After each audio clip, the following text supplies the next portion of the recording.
रसूल पाक का विशाल हुआ ना, हजरत बिलाल ने मुंह से लफ्ज ही कोई नहीं अदा किया। किसी ने अपना दुखड़ा किसी अंदाज में सुना लिया। हजरत उमर ने कहा, जिसने कहा हुजूर विशाल करके गर्दन उड़ा दूंगा।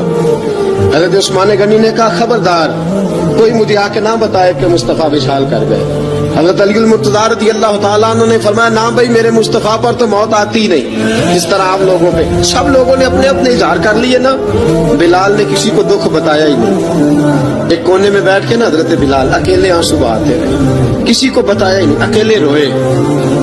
एक शख्स कहने लगा, यार बिलाल बोलता नहीं। कहा, ना बुलाओ इसे।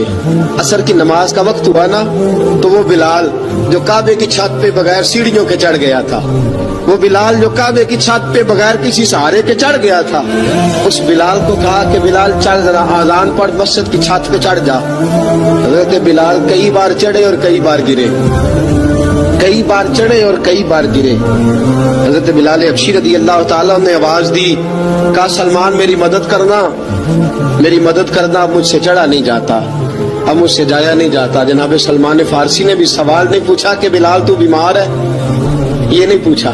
हजरत बिलाल को 2-4 सहाबा ने उठाया, छत पे पहुंचाया। बिलाल ने अजान शुरू की। जब गाना अल्लाहु अकबर अल्लाहु अकबर, वो आवाज